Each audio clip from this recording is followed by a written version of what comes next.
La mecedora y el silencio.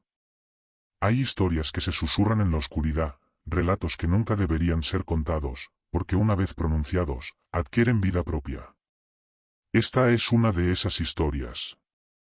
Si decides escucharla hasta el final, prepárate, pues puede que al terminar sientas el peso de una mirada sobre tu hombro, o el leve crujido de madera meciéndose en la penumbra. Era una casa de piedra y madera, erguida con siglos de olvido, y en sus muros resonaban aún los ecos de generaciones extintas. En ella, entre sombras que danzaban al fuego mortecino de una lámpara de aceite, habitaba un niño. Su nombre era Elías, y había nacido sordo. No conocía el sonido del viento al pasar por las rendijas, ni el lamento del búho en la noche.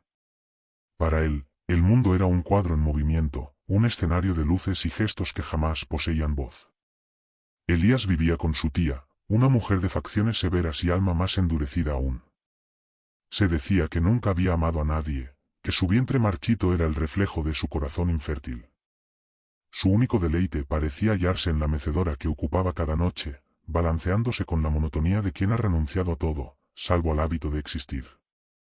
El niño pasaba sus días en silencio, caminando por los pasillos polvorientos, acariciando los muros agrietados en los que encontraba consuelo en la aspereza de la piedra. En su mundo sin sonidos, aprendió a sentir las vibraciones, a comprender la oscilación de la vida en cada objeto que tocaba. Y entre todos los muebles de la vieja casa, uno solo despertaba en él un temor irracional, la mecedora. Cada noche, la tía se sentaba en ella con un pesado cojín en su regazo y comenzaba su ritual. Se mecía con lentitud, adelante y atrás, con una cadencia hipnótica. Sus ojos se cerraban, y en su rostro se dibujaba una expresión ausente, como si su alma, hastiada de la carne, vagara por senderos más allá de la realidad. Y Elías, aunque sin poder oír, sentía el peso de aquel balanceo, un vaivén siniestro que llenaba la casa de una presencia oscura e inmutable. Fue en una de esas noches cuando ocurrió lo inexplicable. Elías dormía en su cama, abrazando un pequeño cojín, cuando un estremecimiento lo despertó. La habitación estaba sumida en penumbras, pero su cuerpo lo sintió, la vibración de un movimiento. Se incorporó, con la piel erizada, y fijó su vista en la puerta entreabierta. No veía nada, pero lo sentía. Algo se movía en la sala. Salió de su cuarto, con pasos leves como el aliento de un espectro, y avanzó por el pasillo. La lámpara de aceite aún titilaba, proyectando sombras alargadas en las paredes. Y allí estaba la mecedora, moviéndose lentamente. Pero su tía no estaba en ella. Elías sintió un escalofrío recorrerle la espalda. Se acercó con cautela, su mente intentando hallar una explicación. Tal vez su tía había estado allí y acababa de levantarse. Tal vez la brisa nocturna se había colado por alguna rendija. Pero cuando posó su mano sobre el brazo de la mecedora, su corazón se detuvo. Estaba caliente. Una sensación de pánico lo invadió, y sin atreverse a mirar más, corrió de regreso a su habitación. Se arropó hasta la cabeza, abrazando con fuerza su cojín, como si éste pudiera resguardarlo de la presencia que, lo supiera él o no, seguía meciéndose en la oscuridad. A la mañana siguiente, encontró a su tía sentada en la mecedora, como siempre. Pero su piel estaba más pálida, y sus ojos, aun cuando lo miraban, parecían vacíos. Él intentó explicarle con gestos lo que había visto, lo que había sentido, pero ella solo lo observó con un aire distante, y tras un largo silencio, murmuró con voz quebrada: «Aquí nunca estamos solos». Esa noche, Elías decidió espiar a su tía. Fingió dormir y, cuando el silencio de la casa se hizo pesado, salió de su habitación y se escondió en la penumbra del pasillo.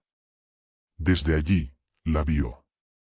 La mecedora oscilaba, pero algo en la forma en que lo hacía no era natural.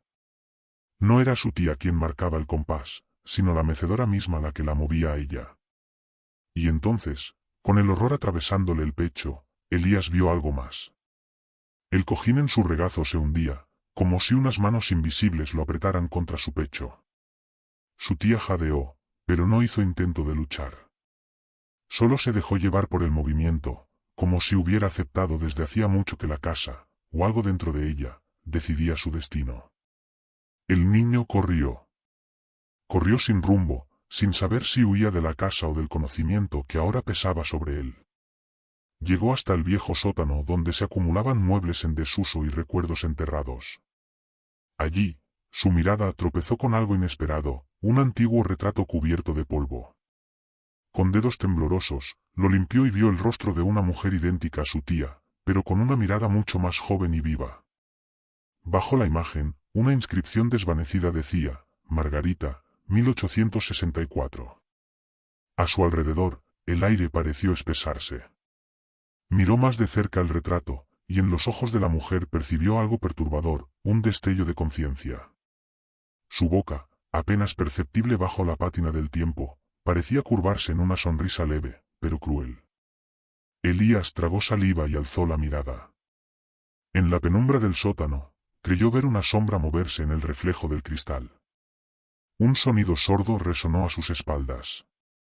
Se volvió de golpe y vio que la mecedora que había en el sótano, olvidada y carcomida, se balanceaba con lentitud.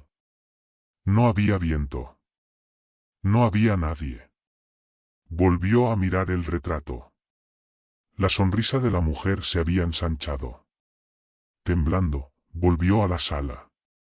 La mecedora ya no se movía, pero su tía no estaba en ella. Miró alrededor, conteniendo el aliento.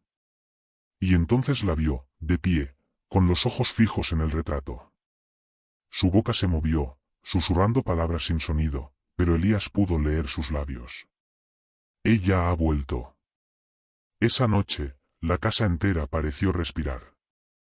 Los muros crujieron, la madera gimió bajo sus pies.